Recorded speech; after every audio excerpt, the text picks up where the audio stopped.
Welcome back for part 2 of the Golden State Killer. Disgusting. Disgusted. Yeah, welcome back. Yes, welcome back. Time to go through this again. Please let us know what you thought of the first part on our Instagram. You can find us there at What Sleep Podcast. I hate that it's different than Twitter. Yeah, well. Let us know what you think of this case over on our Instagram at What Sleep Podcast, where we'll be posting all of the pictures to this entire case that, we'll be referencing throughout. So definitely be sure to check that out, as it's just a wild case, man. And there's a lot. There's just a lot to kind of comb through. But yeah, let us know what you think over on our Instagram. We greatly appreciate it. And with that, we'll go ahead and get into part 2. So last we left off, we kind of went over a little bit of his MO, his patterns, and some of the kind of murders and some of the more, I don't want to say notable rapes. Yeah, but more high profile. More high profile. They all suck. They're all horrifying, yeah. Yes. So in this one, once again, we'll be going over some more of his crimes that he's done to these poor people. So be warned, a lot of these are kind of hard to listen to. So if you're not into kind of more gruesome details, I would recommend probably skipping this part. So go ahead and, either find something else, but I assume we're all here for the same reason. We like to learn about this stuff. So, well, it's can't say I didn't warn you. Interest, yeah. So, to start off, we're going to be going back in time to October 1st, 1979, where an intruder broke in and tied up a couple in Goleta. Alarmed by hearing him say, quote, "I'll kill him," to himself, the man and woman tried to escape when he left the room, and the woman screamed, which is a good idea because realizing that the alarm had been raised, he immediately fled on a bicycle. Mm-hmm. And this is just a great coincidence. Their neighbor was an FBI agent who responded to the noise and actually pursued the perpetrator. Okay. But he abandoned the bicycle as well as a knife, and he fled on foot through local backyards. The attack was later linked to the Offerman Manning murders by shoe prints and twine used to bind the victims. Okay, so like same shoe prints that they found. Mm-hmm. That was the couple that was murdered, right? Yes. So later on that year, on December 30th, that same year, 44-year-old Robert Offerman and 35-year-old Deborah Alexandra Manning were found shot to death at Offerman's condominium. Offerman's bindings were untied, indicating that he had lunged at the attacker. Neighbors had heard gunshots. Paw prints of a large dog were found at the scene, leading to some sort of speculation that the killer may have brought the dog with him. Okay, that's weird. Yeah. The killer also broke into the vacant adjoining residence and stole a bicycle, later found abandoned on a street north of the scene, from a third residence in the complex. So he's just kind of all over the place after this happened. Yeah, he's just kind of going on a spree at this point. It's so crazy that he was never, seen by too many people, because he's literally bouncing in and out of people's yards. And well, he did wear a mask all the time too. I mean, yeah, but so I don't know. It's just nuts. On March 13th in 1980, 33-year-old Charlene Smith and 43-year-old Lyman Smith were found murdered in their Ventura home. Charlene Smith had been raped. A log from a wood pile on the side of the house was used to bludgeon the victims to death. Their wrists and ankles had been bound with a drapery cord and an unusual Chinese knot, kind of known as a diamond knot. It was used on Charlene's wrists, and the same knot was noted in the Sacramento East area rapist attacks, and at least one confirmed case of which was publicly known. The murderer was therefore briefly given the name Diamond Knot Killer, which, fun fact about the diamond knot, it's a knot that they actually teach you in the Navy. Yeah, I believe. I think I knew that. I believe it's the knot that's kind of used to secure things. Yeah. essentially secure things. It's a really good knot. Just horrifying. Which kind of also coincides with, the fact, he was in the Navy, so very good, I'm sure, at tying that specific knot. I hate that. Exactly. On August 19th, 1980, 24-year-old Keith Eli Harrington and 27-year-old Patrice Briscoe Harrington were found bludgeoned to death in their home on Cockleshell Drive and Dana Point's Niguel Shores gated community. Patrice Harrington had also been raped, although there was evidence that the Harringtons' wrists and ankles were bound. There was no murder weapon or ligatures that were found at the scene. Oh. The Harringtons had been married for only 3 months at the time of their death. No. Yeah. Man. Come on. It sucks. Like, they're just starting their lives together, Leave essentially. People alone. And it just gets taken because of this scumbag. Patrice was a nurse in Irvine, and Keith was a medical student at University of California, Irvine.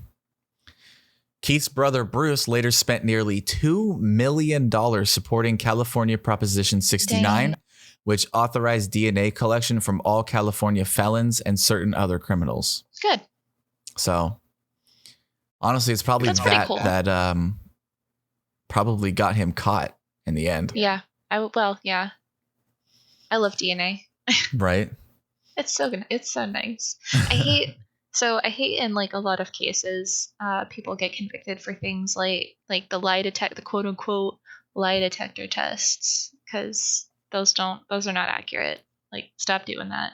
And I feel like if I took a lie detector test, I would automatically fail every question, even like, is your name Bailey? Do you have a podcast called What Sleep Podcast? And if I said yes, it would come off as a lie because I'm so twitchy, and I don't obviously know how these work. And it's just like nervousness too, because it kind of goes off of like heart rate, things like that. These like different kind of things, which can easily be manipulated. Right. Easily manipulated. It's just not accurate. And I always get mad at things like that. And like, I think they used to convict people for like hair follicle structure. I think I don't know that used to be a thing, but I think in like the 90s they were like, nah, that's not a thing. People can't be identified by that. So yeah, I mean, there's certain chemical, or like not chemical makeups, but like genetic makeups that they can get from hair follicles, but it's such a broad spectrum that they eventually were like, stop convicting people off of their hair. It's not accurate. I wish they would do that with lie detector tests, but one day. That's why we like DNA. Exactly. DNA is you can't refute that. Yeah, you can't fudge those numbers. Exactly. So, on February 6th, 1981, 28-year-old Manuela Whithoon was raped and murdered in her Irvine home. Although her body had signs of being tied before she was bludgeoned, there was no murder weapon or any ligatures that were found at the scene of the crime. She was married, but her husband was away because he was actually hospitalized, and she was alone at the time of the attack. Man. Whithoon's television was found in the backyard, which investigators believe to be the killer's attempt to make the crime appear to be like a botched robbery. Right. Yeah, that's what I'm saying. It's like just trying to throw everybody off for whatever reason. Yeah. One of the next ones we'll talk about, this one was on July 27th in 1981. So he was a real busy guy in like these 2-3 years. Yeah. On July 27th, 1981, 35-year-old Sherry Domingo and 27-year-old Gregory Sanchez became the original Night Stalker's 10th and 11th murder victims. Mm-hmm. Both were attacked in Domingo's residence on Toltec Way in Goleta, which was several blocks south of Robert Offerman's condominium. So like I said, he liked to do in clusters. Yeah. And the thing is she was only living there temporarily. Oh, no. Man. It was owned by a relative and up for sale, so she was kind of just occupying it. Yeah. The offender entered the house through a small bathroom window, and Sanchez had not been tied and was shot and wounded in the cheek before he was bludgeoned to death with a garden tool. Oh, my. He was shot, probably terrified in the first place, but then he was shot and then bludgeoned. No. Yeah. you survived a gunshot and then you get bludgeoned. Some believe that Sanchez may have realized he was dealing with the man responsible for the Offerman Manning murders. Right. And tried to tackle the killer rather than be tied up. Again, no neighbors responded to the gunshot, which is, how are you not going to respond to a gunshot? Yeah. Sanchez's head was covered with clothes pulled from the closet. Domingo was raped and bludgeoned. Bruises on her wrists and ankles indicated that she had been tied, although the restraints were missing. A piece of shipping twine was found near the bed, and fibers from an unknown source were scattered over her body. Authorities believe that the attacker may have worked as a painter or in a similar job at the Calreal shopping center. Okay. This is the last one that we'll really talk about in this little bit. This one took place on May 4th, and this involves 18-year-old Janelle Lisa Cruz, and she was found after she had been raped and bludgeoned to death in her Irvine home. Her family was on vacation in Mexico at the time of the attack. A pipe wrench was reported missing by Cruz's stepfather, and it's thought that that is the murder weapon. So he took it with him that time. Mm-hmm. Initially, investigators in respective jurisdictions did not think the Southern California murders were connected at all. And a Sacramento detective strongly believed that the East Area rapist was responsible for the Goleta attacks, but the Santa Barbara County Sheriff's Department attributed them to a local career criminal who was later actually murdered. So it completely eliminated him as the person who could have done this. Yeah.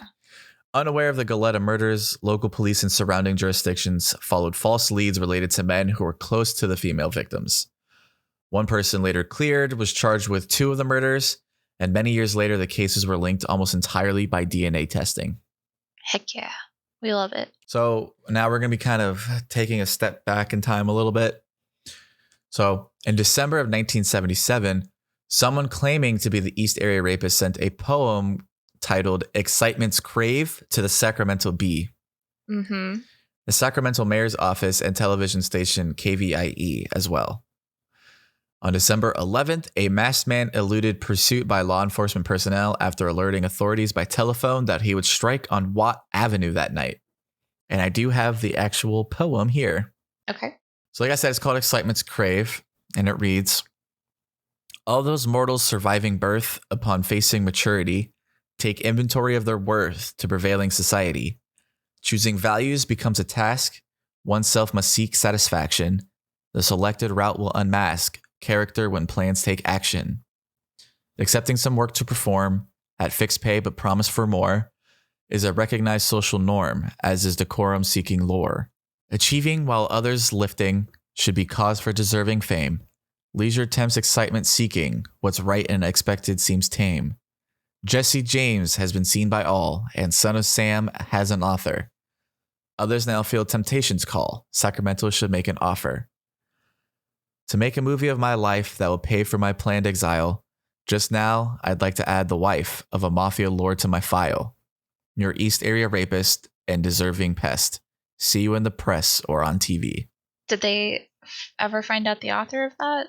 So they never knew. The scumbag never admitted to writing the letter.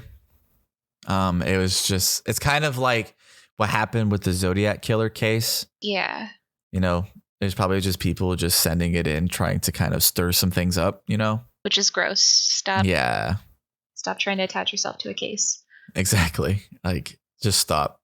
So that was that kind of poem that got sent to a bunch of people. Because it doesn't really seem like something Joseph or Grossev would write. Yeah, and then it's also a one-off thing. Mm-hmm. The only thing that we know for sure was him was a series of phone calls that he made to people, which we'll get into.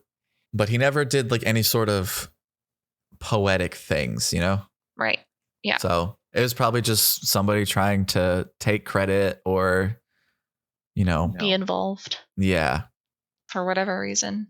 Exactly.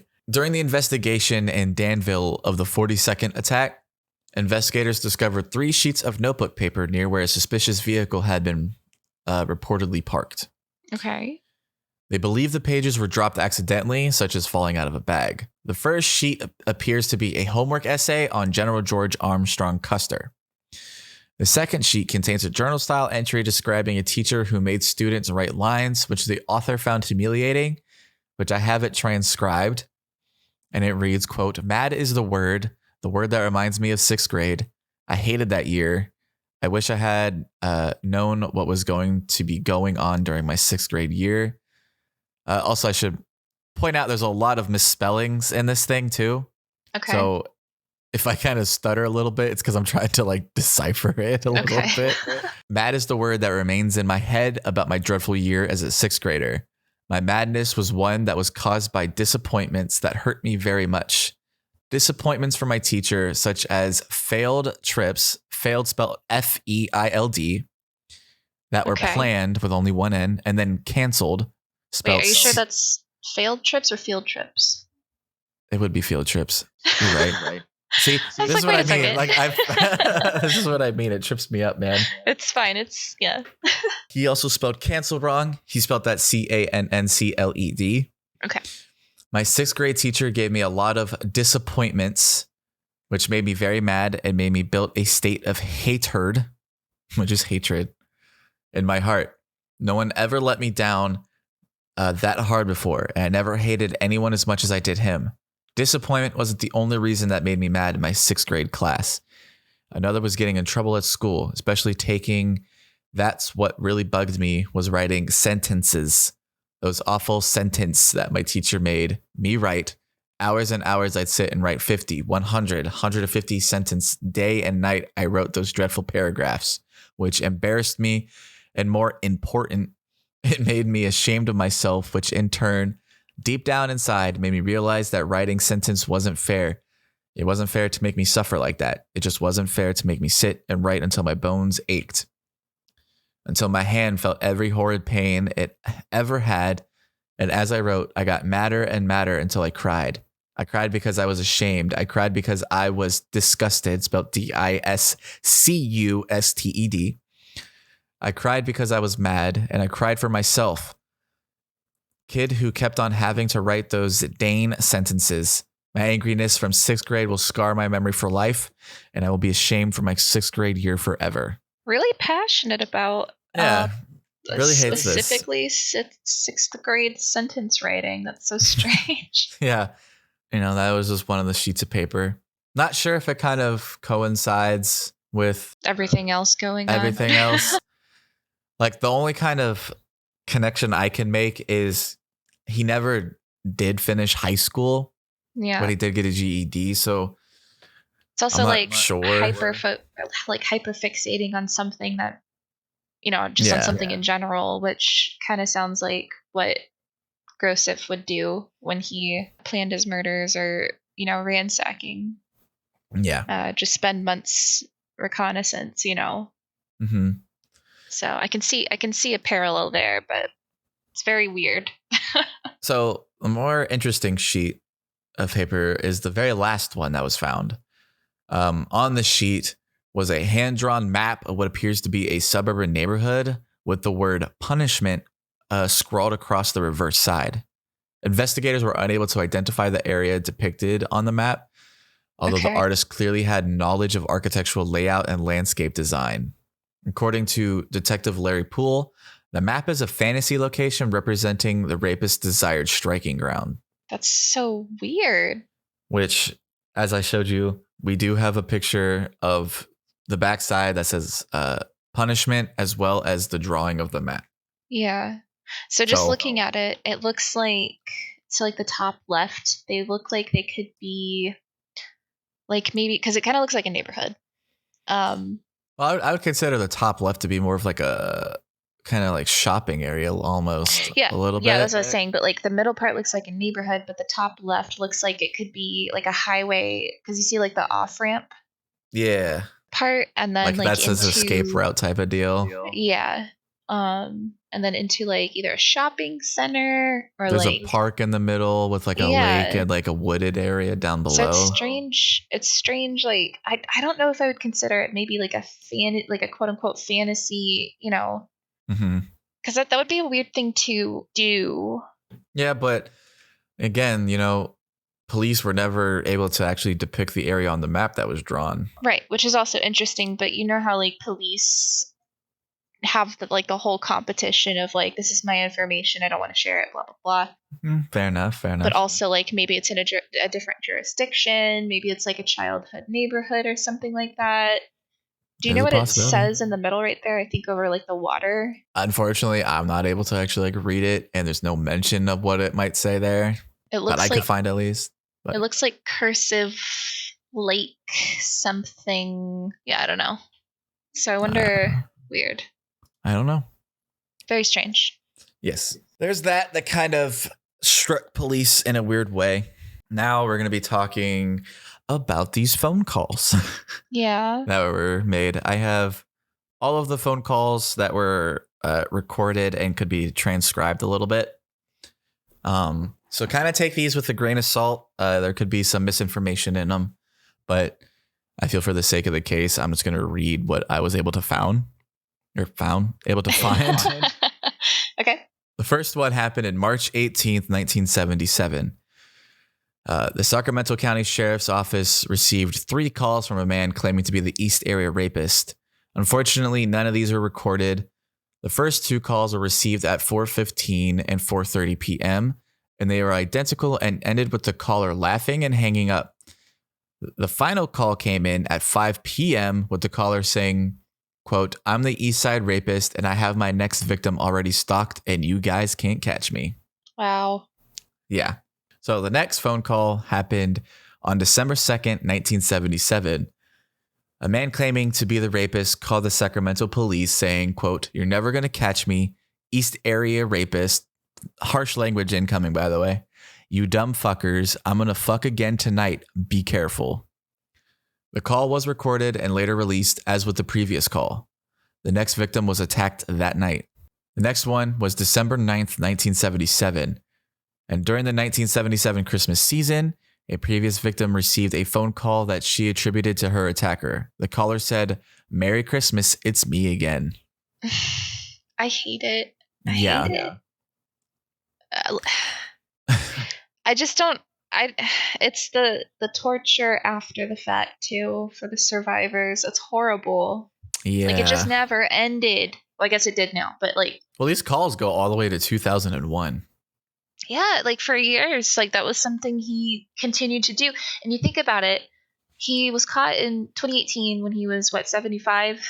Mm-hmm. So he was doing this well into his 50s, you know. Yeah. While he's got his children running around and then his grandchildren, his wife is still around and he's calling these victims come on. Right. When does it end? Now. When he gets caught, put in prison. But exactly. I guarantee you probably still would have done it until he died, you know? Oh yeah, 100%. Because he's disgusting. The next one happened literally the next day on December 10th. This one happened shortly before 10 p.m. Sacramento authorities received 2 identical calls saying, quote, "I'm going to hit tonight, Watt Avenue." Both were recorded and the caller was identified as the same person who placed the call on December 2nd. Law enforcement patrols were increased that night, and at 2:30 a.m., a masked man eluded officers after being seen bicycling on the Watt Avenue Bridge. He must spotted have again. Loved that. Oh, yeah. 100%. Getting away. Here I am. I'm going to do it. Come catch me, except you can't. And he must have absolutely like that was the new thrill for him. Oh, yeah. I mean, he felt confident. Yeah. Honestly, this might be what kind of prompted him to kind of escalate things. Yeah. When he was spotted again at 4:30 a.m., he discarded the bicycle and fled on foot. The bicycle had been stolen, of course. So the next one happened on January 2nd in 1978. Now, this is when he starts calling victims. Mm-hmm. The first known rape victim received a wrong number call asking for a Ray. And on January 2nd, 1978, the call was recorded and police suspect that it may be the same caller who made a threatening call to her later that evening. That call was also recorded and identified by the victim as the voice of her assailant. The caller said, quote, "Gonna kill you, gonna kill you, gonna kill you, bitch, bitch, bitch, bitch, fucking whore." Yep. Yeah. The next one happened 4 days later on January 6th that same year. A man claiming to be the East Area rapist called the contact counseling service and said, quote, "I have a problem. I need help because I don't want to do this anymore." After a short conversation, the caller said, "I believe you are tracing this call," and hung up. So later calls, these calls happened between 1982 and 1991. I only gathered 2 of them. In 1982, a previous victim received a call at her place of work, which was a restaurant, during which the rapist threatened to rape her again.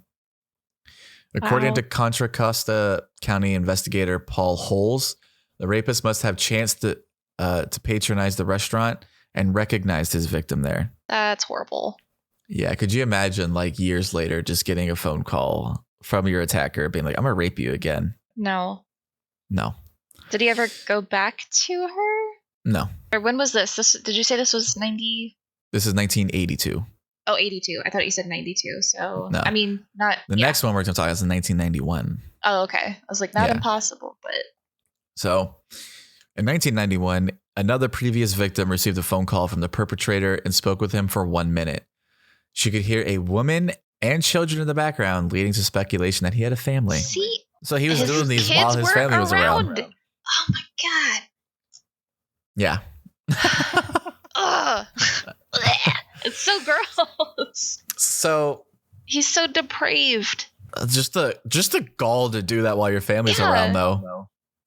I wonder. I don't want to say anything about it, but I also do wonder, like, how much the wife knew. You know what I mean? Like, yeah. I don't think she knew the full scale of it, but she had to have not. She had to have known something weird was going on. You know what I mean? I mean, I don't know. I can't necessarily speak for her. So. Yeah, I can't speak to, it's just, I don't want to speculate or anything like that, but he's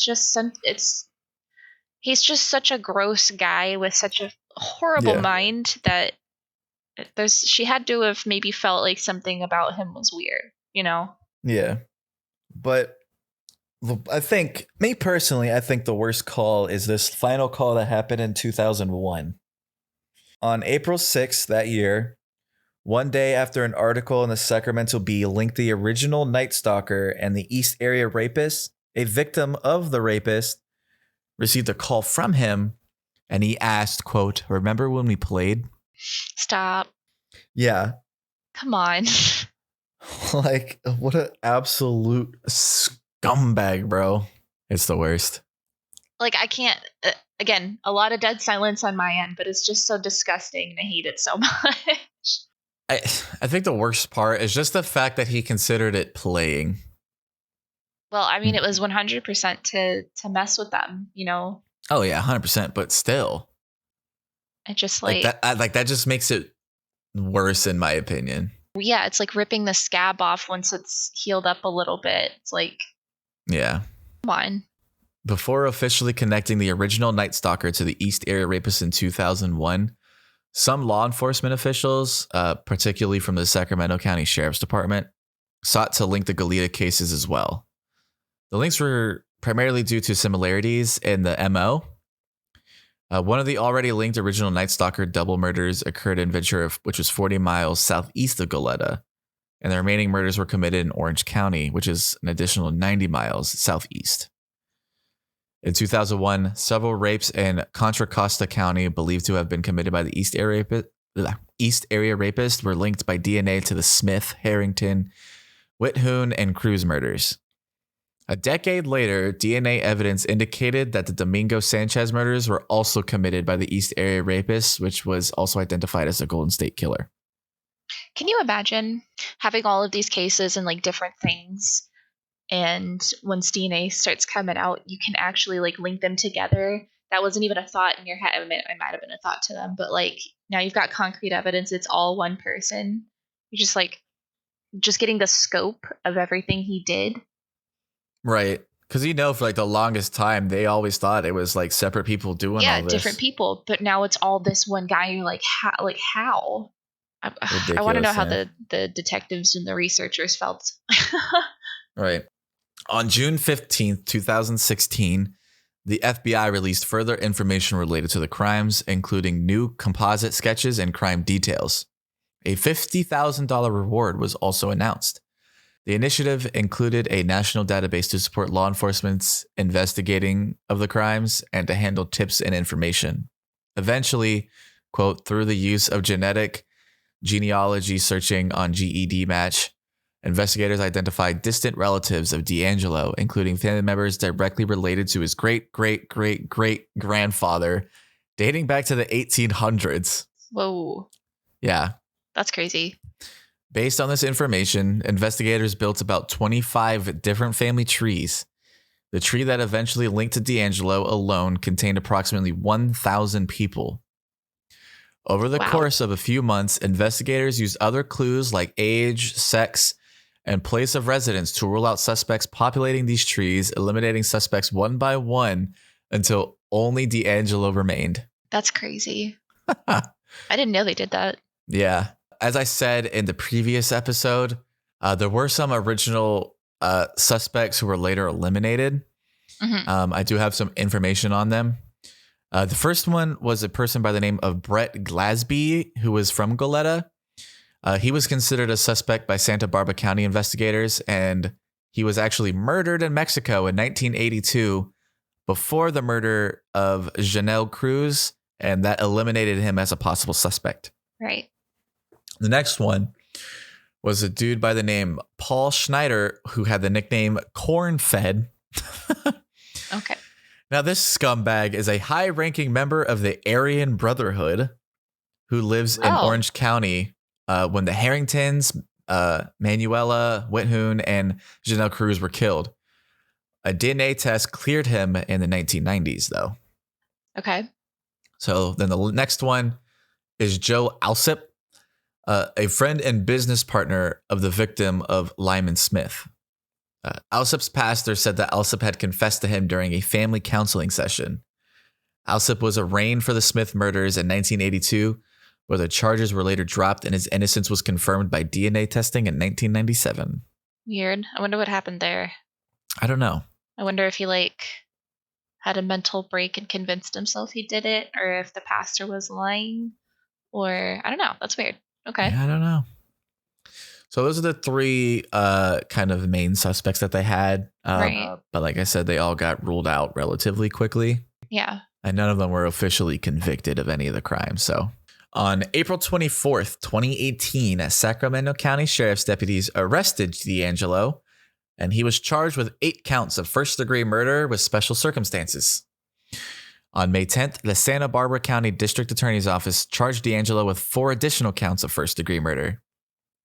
Identification of D'Angelo had begun 4 months earlier when officials, led by Detective Paul Holes and FBI lawyer Steve Kramer, uploaded the killer's DNA profile from a Ventura County rape kit to the personal genomics website GED Match.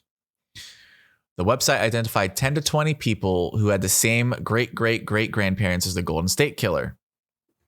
A team of 5 investigators, working with gynecologist Barbara Ray Venter, used this list to construct a large family tree.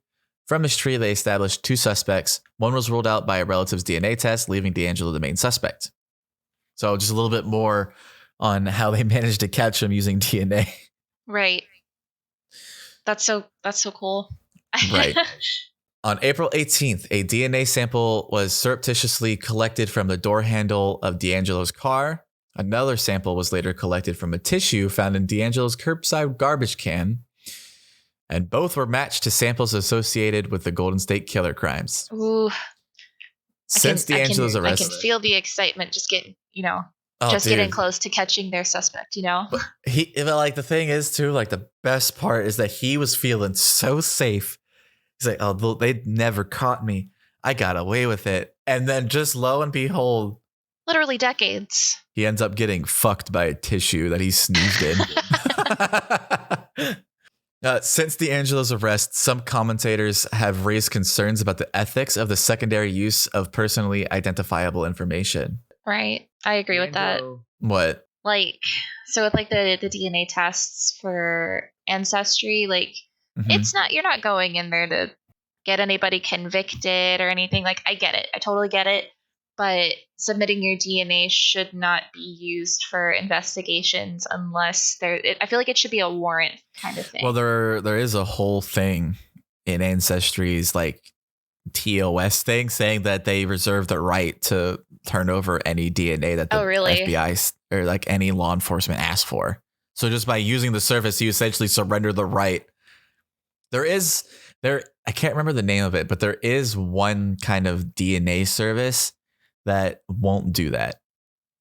Yeah. I'm not going to say it in case any of y'all are murderers, but right. no, I'm kidding. Like, don't get me wrong. I am so down with, every single murderer or criminal getting caught for what they've done, but it's like a whole privacy thing. I feel like it's something that should have to be just out of, privacy and fairness and things like that. Like, it should have to be kind of like a search warrant. Like, I have reason to believe that this person's family, and we know she has DNA. The thing with that, though, is you kind of have to consider it like Facebook. Just by using their service, you essentially surrender the right, which is under their TOS, to like all of your personal data. So like your location, websites you visit, your name, birthday, your relatives, friends, places you visited, things like that. They all collect that data later. Sure. So I think it's a little different when it's DNA, though, just because that's like, it's literally from your body. Like, it's my hair. Or my spit. Yeah, but legally it's in their TOS saying that they reserve the right to surrender it to authorities. And so by using it, you essentially say that's okay. Yeah, a lot of people don't read the terms of service either. And well, I know, but that's why you should always read what you're doing. Yeah, I don't know. It's I'm for and against it. I don't know. I can see both sides. I mean, me personally, I don't care because I know that I have nothing to worry about. Yeah, I don't care. Like, even if. But you just don't like the idea that at any point police can be like, I want your DNA sample to compare. Right. Yeah. I personally don't care. Like, you can have my DNA, go find whoever, if, somebody I know or love murdered somebody, they absolutely deserve to go to prison. Yeah. I mean, I get it, Yeah. But anyway, sorry. Yeah. Side tangent. D'Angelo made a confession of sorts after his arrest that cryptically referred to an inner personality named Jerry, who had forced him to commit the wave of crimes that ended abruptly in 1986. Shut up, Grosif. Which, that's just him trying to plead insanity. Which it did fail, though, so it's fine. I'm so glad for that. Like shut up. According to Sacramento County prosecutor, I'm going to butcher this name, Tien Ho, D'Angelo said the following to himself while alone in a police interrogation room after his arrest in April 2018. Quote, I didn't have the strength to push him out. He made me. He went with me. It was like in my head. I mean, he's a part of me. I didn't want to do those things. I pushed Jerry out and had a happy life. I did all those things. I destroyed all their lives. So now I've got to pay the price. End quote. Yeah, he absolutely knew they were recording.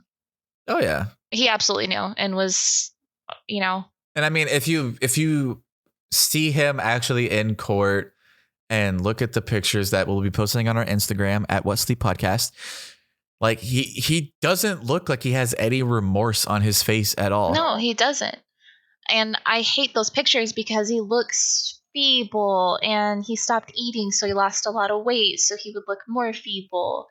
And the whole wheelchair thing, like, I'm pretty sure, wasn't there a doctor or somebody who like examined him and they're like, yeah, he's fine. Yeah, we're going to get into that. He can walk. He's literally starving himself. Well, there's literally pictures of him standing up and walking into the courtroom. So yeah, exactly. It's like, yep. So D'Angelo could not be charged with rapes or burglaries as the statute of limitations had expired for those offenses. Should be abolished. Yeah, but he was charged with 13 counts of murder and 13 counts of kidnapping. Good. Side tangent, with the whole statute of limitations things not or having expired for like rapes, but yet they use DNA from rape kits as evidence. So I feel like that should override that. If you can prove without a reasonable doubt at all, like 100% he did it, and he did, there should be no statute of limitations. I don't think it should be a thing at all. Yeah, it's just more, it's justice system failures that I don't agree with. The way I see it is that there's got to be a reason behind the ruling of that, but I don't know. I can't think of a good one. I don't know. I can't think of a good one. D'Angelo was arraigned in Sacramento on August 23rd, 2018. And in November of 2018, prosecutors from 6 involved counties collectively estimated that the case could cost taxpayers $20 million and last 10 years. At an April 10th, 2019 court proceeding, prosecutors announced that they would seek the death penalty, and the judge ruled that cameras could be allowed inside the courtroom during the trial. On March 4th, 2020, D'Angelo offered to plead guilty if the death penalty was taken off the table, which was not accepted at the time. Okay. On June 29th, in a deal to avoid the death penalty, D'Angelo pleaded guilty to 13 counts of first-degree murder and special circumstances, including murder committed during burglaries and rapes, as well as 13 counts of kidnapping. On August 21st, on August 21st, 2020, D'Angelo received multiple consecutive life sentences without the possibility of parole. D'Angelo offered a brief apology after listening to days of pre-sentencing victim impact statements. Quote, "I've listened to all your statements, each one of them, and I'm truly sorry to everyone I have hurt. Thank you, Your Honor." Mm-hmm. End quote. And on November 3rd, 2020, D'Angelo was moved to the North Kern State Prison, and D'Angelo is currently incarcerated in, quote, protective custody at the California State Prison. Rot. Just rot. So I hope you live a very miserably long life in prison. But yeah, that'll go ahead and wrap up the finale of the Golden State Killer. Finally, I did a case that actually has a somewhat nice conclusion. Yeah. It was almost an unsolved case, but it is an unsolved case, but now after 50 years, it's finally been solved, and the scumbag who did it all is finally behind bars, rotting in prison, and I hope it sucks. I hope he has bed bugs, and I hope that his socks are always like mildly damp, and he's never. Wow. Wow, that's just messed up. I hope he gets a paper cut on any paper he ever handles. Exactly. And I hope all of his nails become ingrown forever. Oof. Yeah, he's disgusting, and I hope he hates his life right now. Yeah. But yeah, that is the finale to the Golden State Killer. I really hope you guys enjoyed this episode. This was just a really fun case to do, especially now that it's actually solved after like recently, literally like 6 months ago. It's very satisfying. Yes. So sayonara, Grosif. Yes, sayonara. Please give us any feedback you may have with this case or our podcast in general. If you're listening on Apple Podcasts, please leave us a review. Yeah, tell us about our podcast, guys. Tell other people about our podcast on Apple Podcasts. We take all criticisms. It would be nice to have a nice one there, though. You know what I'm saying? Yeah, we greatly appreciate any feedback. We definitely want to hear more from you guys. We also have a questionnaire available on our Facebook page. So head on over there. You can find us on there at facebook.com/whatsleeppodcast. It's a short little questionnaire. It's only 6 questions long. Yeah, it's a little interactive thing, and we get to read your responses about like specifically things like what you guys want to see from us, if you guys are cool with certain things, or just we spent a lot of time the past couple of weeks trying to figure out what we can do better and how to improve, kind of making plans for the future. So it helps us out to give you guys better content. Exactly. And with that, we'll go ahead and sign off here. We'll see you in the next episode. Bye.